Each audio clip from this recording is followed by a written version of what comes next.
All right, everyone. It's time for the game I've been hyping up with this incentive reach lately. Y'all like Discworld?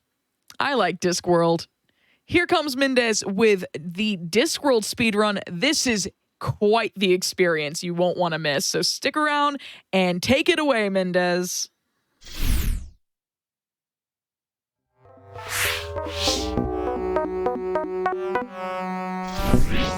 All right. Who wears it better? I think we all know who wears it better. Hey everyone, I'm Mindez. I'm going to be doing Discworld for you today.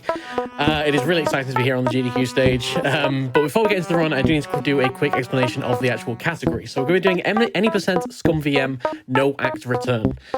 Any percent, pretty self-explanatory. We're going to be getting to the end of the game, seeing the credits basically. Scum VM. So Scum VM is a re-implementation of a whole bunch of mid-90s, 2000s point-and-click adventure engines in an attempt to kind of standardize them and make them more accessible and more, run consistently, things like that. So we're running that for essentially accessibility reasons. It makes the game a lot more accessible for everybody, rather than trying to run it on hardware. And finally, no act return. So what this means is we're going to be loading and saving quite a few times throughout this run for various glitches. What no act return means is basically there's 4 acts in the game. Once we move from one act to the next, we cannot then load a save that was made in a previous act. This was just any percent when I first submitted it to AGDQ, but there's been a lot of reroutes since then. But this is the route that I wanted to run for you all today because I think it's by far the most entertaining route that there has been of this run, and so that's why I wanted to do the no act return kind of category for you today. There also may be some mandatory audience participation. We'll find out more about that during the run. So, there's one more thing I need to do real quick before we start. I need to make sure we have absolutely no save files. And I need to make sure that we have sound effects on and voice on. We're going to be turning those on and off throughout the run to activate various glitches. And with that, we are ready to start. So, we will be starting game in 3, 2, 1, go! Right, what is this game? So, this is Discworld. It is a 1995 point-and-click adventure game based on a series of books called the Discworld series. It's kind of got a bit of a reputation as being like on the harder end of point-and-click adventure games, and that's partly because of the weird world in which the Discworld is set. So the Discworld is a flat, circular world inside a dome that sits on the back of 4 giant elephants that sit on the back of a giant turtle that floats through space. And if that sounds weird, this is just the first 5 minutes of the run. This is just like the first minute of the run. Just strap in. We've got a lot more to explain. Specifically, it is based on the Guards novel, in which a dragon is terrorizing the city. But instead of the City Watch putting an end to the dragon, we have Rincewind here, who is a wizard with 2 Zs. And not a very good one. So we're going to be going around solving puzzles and mostly ignoring things, I'm going to be honest. This is a very heavily glitched run, which we will see in a moment. First thing we're going to do, we're going to unlock luggage here. Luggage is our companion. He is a chest made of sapient pear wood, which is a very loyal kind of wood that is on legs, and that's going to be our inventory for the game. You'll notice as I went up the stairs, I made 3 save files. Those are what we're going to need throughout the course of this run. We're going to save on 1, and in Act 1, our goal is to find 5 artifacts. And these artifacts are going to be made into a dragon detecting device, because the first thing we have to do is find the dragon. So the first thing we need to do is come down to the library, and the Arch Chancellor has asked us to get a book that's going to tell us what these 5 items are. But that sounds really slow, because we have to go all the way back up the stairs. So what we're actually going to do is we're just going to get the book and then just kind of, load that save file. And, oh look, now we have the book up here. Yes, we can move items between save files. It's pretty cool. And that lets us do this next trick, which is even more fun. So we now know what 5 items we need to actually complete complete Act 1.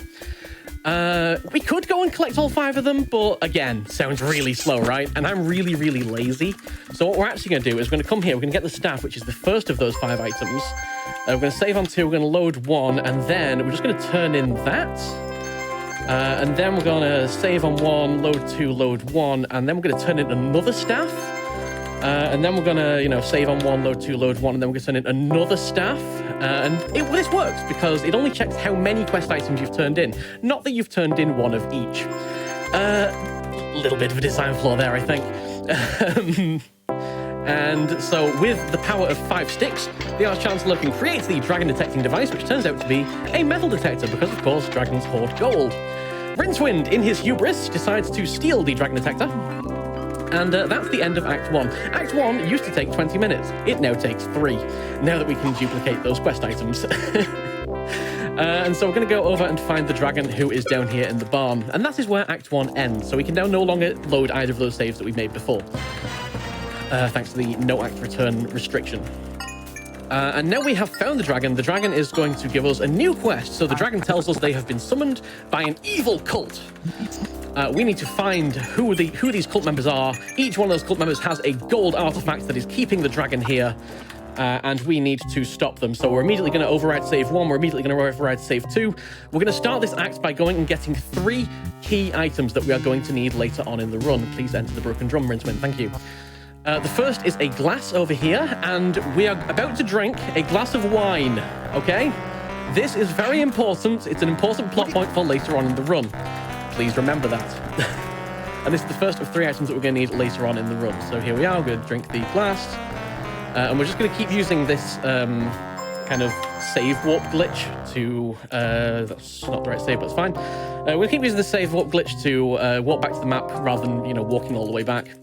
The second item we need is over here in the square. In this doctor's office over here. So we need to get that net that's on the wall. To do that, we need to talk to the troll. That'll move the troll when we leave and come back in again, so that we can sit in the middle and grab the net on the back. And the final of the 3 items that we need is a set of fireworks. Let's load 2, save 2. So we've now got the thing on this save. And then we're going to take the fireworks from here. All right, so now we've got all those items. We need to come through here, get the frog. This is the first screen on which the game can possibly crash. Please don't crash. And it did not crash. Excellent. I'm a little bit worried sometimes. All right, so now we need to find out who the cultists are. And to do that, we're going to eavesdrop on a cult meeting that happened last night. Yes, there is time travel in this game. Because of course there is. So I need to explain the concept of L-space. How do I explain the concept of L-space? Well, you know how books contain knowledge, and knowledge equals power, and power equals energy, and energy equals matter. And the side effect of this is that if we can get a significant quantity of books in one place, such as in a library, we create a critical mass that creates a portal into a dimension known as L-space, or library space. And L-space is connected to every single library in the multiverse, not just on the disc, but in the round world as well. And so, yeah, we can use this to go to another library, including libraries through time. So we're going through L-space to get to the same library the previous night. I really hope this is making sense. I'm sure there's no more questions or anything like this. This is the first opportunity we need to change one of the sound effects toggles, so we're going to turn sound effects off. That's important for a cutscene that is coming up. And now we're just going to kind of wait a little bit for the thief. So what happened the previous night is the thief broke into the university library and stole a book on dragon summoning. While this is happening, I need to grab the frog, because we're going to need that in a second. So here comes the thief. Going to break into the library through a secret passage and steal the book on dragon summoning. We're going to follow that thief to the hideout, which is where the cultists are having their meeting. Before we do that, however, we do need to make one quick pit stop. You remember how we drank that wine earlier on in the run? This is important now, because there's Rincewind the previous night. Now, that wine that we drank... I love this explanation. That wine that we drank is called counterwise wine. It is wine that is made from a type of grape called counterwise grapes, which are grapes that grow backwards in time. So as soon as you plant them, they fully blossom and then they grow, they ungrow. And wine made from counterwise grapes, you have the hangover before you drink it. So this is Rincewind the night before, sleeping off the hangover from the glass of wine that we had earlier on in this run, which is actually in his future in the past, but in the past of the Rincewind that's in the future. And look, I'm sure there's no more questions. I'm sure everybody's following this absolutely perfectly. The thief is going to go to the hideout. We're now watching the thief path around the map. He's going to go down here, which is where the hideout is. As soon as he goes down there, we're going to go in the street.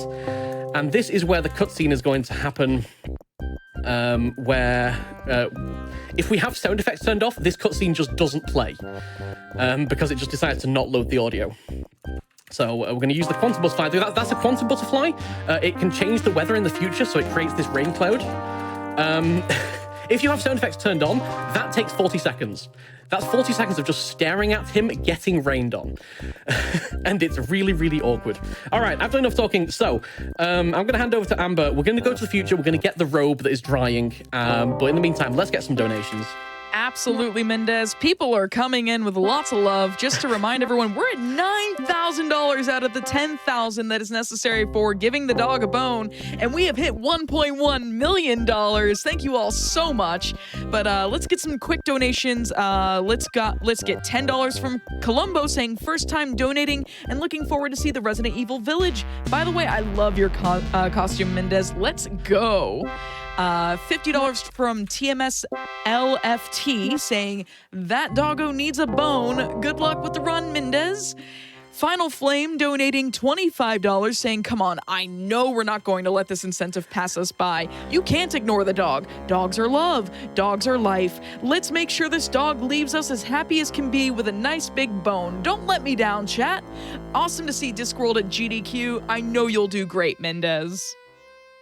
Cool. Absolutely. Thank you very much for all those donations. So now we're going to eavesdrop on now we're here ahead of the thief. We got here before the thief gets here. So when the thief gets here, we can eavesdrop on his conversation to find out the password to get in. We're going to trick the game into skipping some dialogue that's normally unskippable by looking at the robe as this conversation happens. So 1, 2, 3, 4. We're going to turn off voices so that the rest of the conversation is faster. And then we're going to eavesdrop on the password, which is blah, blah, blah, spoons, blah, blah, blah, swordfish, blah, blah, blah. Right, and this is where we have some audience participation because I need your help, chat. I need your power. What we're going to do is we're going to go into the cult meeting. I cannot skip this conversation, by the way. We're going to go into the cult meeting and we're going to summon a dragon together. And to do that, the cultists are going to be chanting the word dragon. But it doesn't sound like the word dragon. It actually sounds like the word Jagega. That's Jagega. So I'm going to need you all to chant in your finest chat voices, as loudly as you can, the word Jagega, and we'll hear it in a second. It'll just happen as soon as this is over. Jagega, Jagega, Jagega, Jagega, Jagega. More in chat, more in chat. It's happening! We can summon the dragon! More Jagegas! Jagega! Jagega! The pulsating hoods! There's the dragon! We did it! We summoned the dragon together! Congratulations, GDQ. It happened. Okay, all right. Back to the serious part of the run. So that cutscene, I'm having a lot of fun here, by the way. That cutscene gates off all of the golden artifacts. So we can't actually get any of the golden artifacts without going through that cutscene. So now a few things have changed in the world. So now we can get some donuts from the Dibbler here, and we're going to go for the fastest gold items to go for, which is the Dunnyman's gold tooth. Obviously, we're not going to go for all 6 gold items. We're just going to get one and duplicate it 6 times because that's how we roll. I'm going to turn off sound effects. I only turned it on for the sake of that cutscene. I'm going to turn voices back on. Turning off sound effects here saves about 5 seconds in one of the upcoming cutscenes. Again, just because sound effects don't play. All right, we're going to give the donuts to the Dunnyman. The Dunnyman is going to run off to the dentist. Now, the only thing we have to do now is distract the dentist, and to do that, we need to come for our doctor's appointment. Fortunately, we are the next in line, somehow, even though we weren't the first one here. So this is a typical doctor's appointment, right? We just come in, the doctor comes over, we say hi, we go lie down on the big comfy couch, and then we get hit on the head with a hammer. And that's just how doctor's appointments go, you know? That's how my doctor's appointments always go anyway. And then we get some elevator music.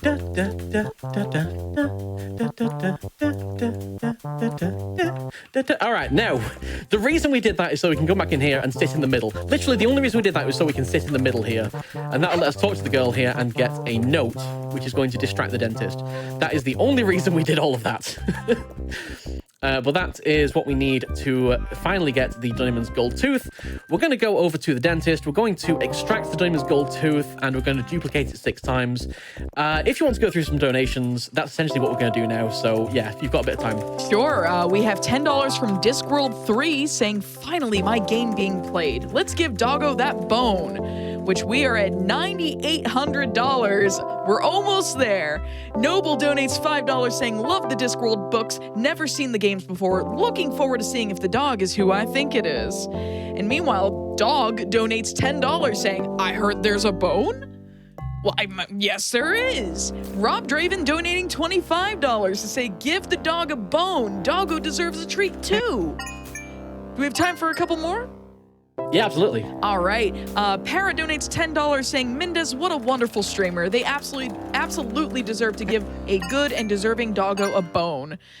And we also have Sixsaw donating $250 very generously saying, been loving the marathon so far, Mindez. Me and everyone in your community are cheering for you. Oh, thank you so much. All right, we're turning in the tooth. There is a chance of getting like a double turn in on one of these, but we've not had any, unfortunately. Saves like 3 or 4 seconds. It's just kind of nice to have. And then once we've turned in the 6 golden items, the dragon turns around and goes, thank you so much for releasing me. Oh, that's so generous of you. I'm going to kill every single person that was at that cult meeting, including you, Rincewind, and including everybody in chat. You were all there. You all helped summon the dragon. You were all part of it. So the dragon's coming after all of you. All right, don't worry. Don't panic. Don't panic. It's fine. Don't worry. Because I know how to stop the dragon. What we need to do is we need to steal a custard book from the witch. Come over here, take this book. This is the other place where the game can crash. Please don't crash. Okay, good. The game didn't crash. Excellent. Okay. Can I celebrate that crash with a quick announcement? Please do. We are giving that dog a bone. We hit 10K. Thank you all so much, chat. Your donations made that possible. Thank you so much. Woo! All right, we're going to be, after the run, we're going to be feeding Gaspode the Wonder Dog, one of the dogs from the Discworld series. But yeah, what we've done essentially, we've swapped the book. So it's no longer a book on dragon summoning, it's now a book on how to make custard using love potions. So all the cultists fall in love with each other and, you know, instead of having a dragon, we just have lots and lots of custard. So Rincewind, in his hubris, comes over to the patrician because, you know, I've slain the dragon. I've stopped the dragon existing. But the patrician's like, dragons don't exist. What? You clearly didn't do anything. And Rincewind ends that argument by shouting, dragons do exist. And unfortunately, in the Discworld, there is a physical law where if you believe something exists, it exists.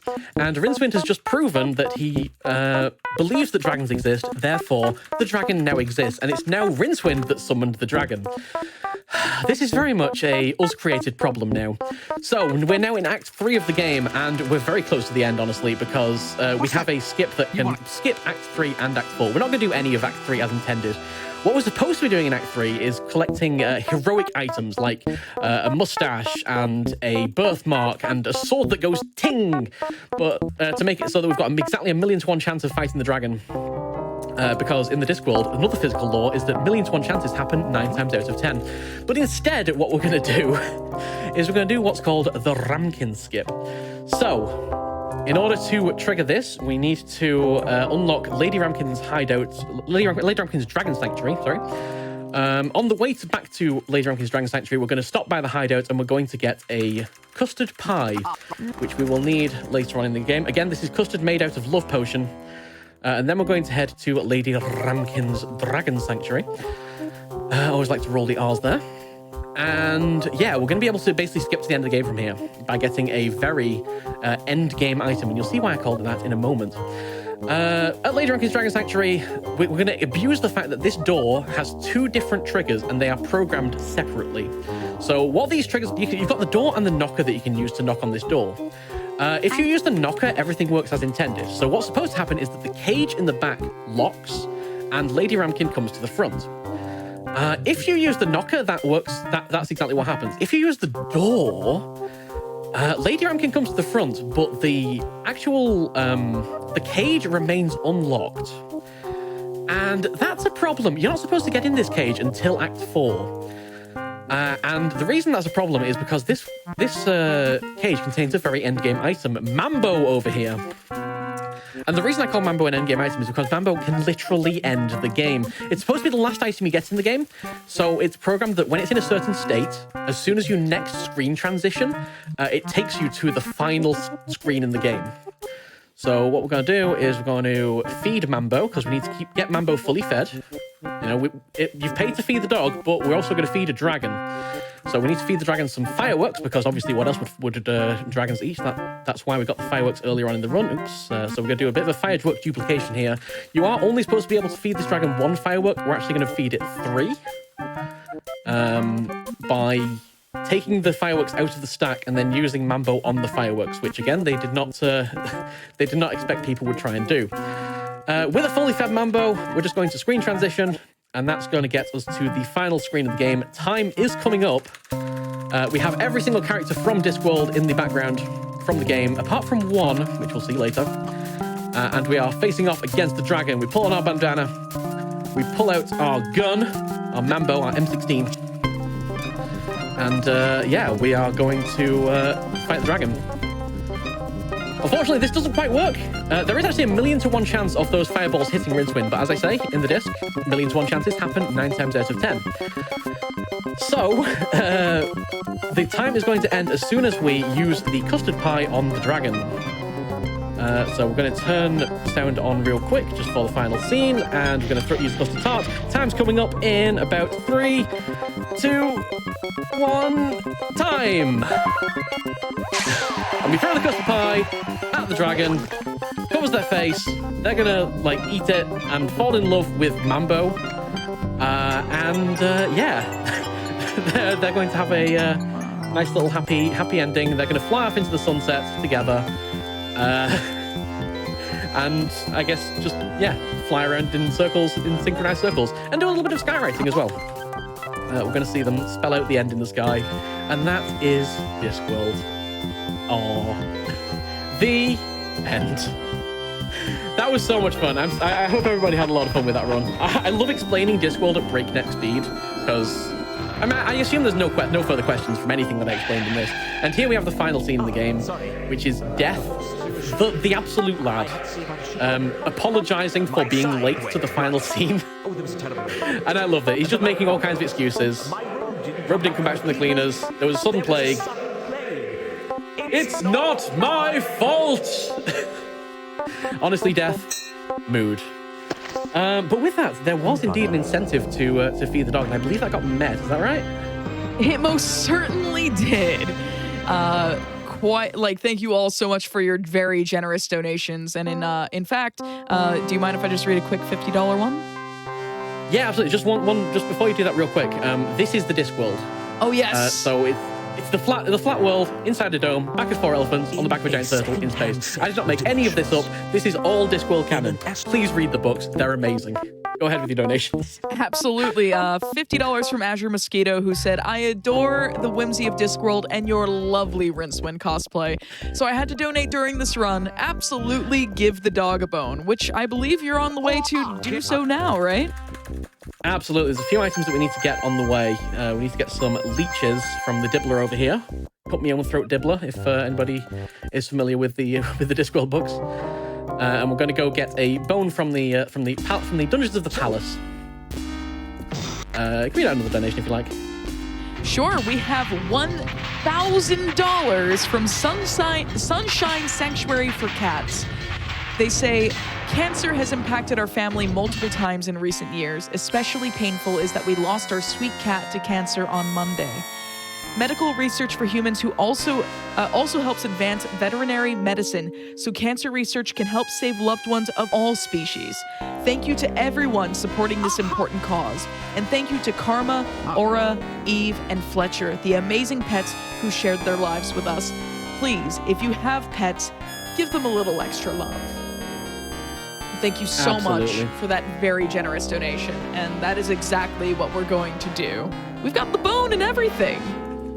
Yeah, we got the bone. We're going to put a little bit of seasoning on it before we give it to Gaspode, obviously, because, you know, we want it to be a nice tasty bone for Gaspode, and we want it to be completely, essentially irresistible, right? So we're going to go ahead and get some seasoning. And for some reason, I don't really understand why this is, but the seasoning can be found over here in the toy shop. It's labeled, it's labeled as a glue pot, but for some reason it's full of seasoning. It's full of nice, tasty seasoning that will, make this fully irresistible. It's like you won't even be able to put it down. The seasoning is that tasty. So we're gonna head over to the inn and we're going to give the bone to Gaspode over here. You little Gaspode. There you go. And that will finally shut him up for a little while. Because Gaspode is a talking dog and he learns to talk and then never shuts up. All right. Thank you very much for that. Thank you so much for meeting the incentive as well. Absolutely fantastic. My name, as I say, is Mindez. I stream over at twitch.tv/Mindezi. All kinds of variety stuff. I do like playthroughs, blindfolded playthroughs, speedruns, game shows, jigsaws. I like pretty much anything. Any bad ideas I can pretty much get.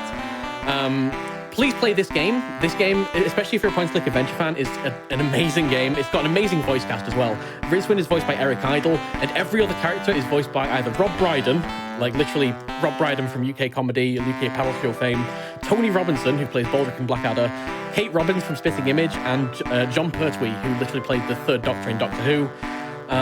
So please, if you're a fan of puzzle games, adventure games, please play this game. It's amazing. And I want to finish with two final quick tributes. Firstly, to Terry Pratchett himself, the author of the series. He passed away in 2015, and he was really good at seeing the ridiculousness and like the fun in everything. And this world really shows it. It just oozes with kind of like that sarcastic, ridicule of mundanity. And finally, to a good friend of both myself and Amber's, who we found out passed away just a couple of weeks ago, the only kid. They were a good friend of, as I say, both myself and Amber. So please, everybody, can you join me in saying in chat, GNU Terry Pratchett, GNU the only kid. This is what we say to keep their spirits alive, to keep their names living on forever within the clacks. GNU Terry Pratchett, GNU the only kid. Thank you very much. I hope you've all enjoyed the marathon so far, and I'm not going to delay it anymore. Enjoy the rest of the runs.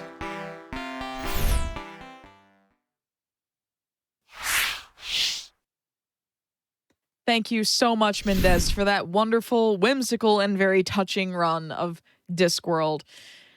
And as we come to a close for Discworld, so comes to a close my final shift here on AGDQ 2022 online.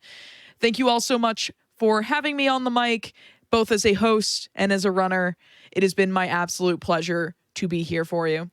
But that is going to be it for me. We're going to turn over to Ashwin after these messages. Ashwin is very capable, very talented, and she is going to bring you on through the Castlevania block coming up next. So stick around. We'll be right back after these messages, and have a good rest of your event.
Why, hello everyone. Welcome back to Awesome Games Done Quick 2022 Online, powered by Twitch.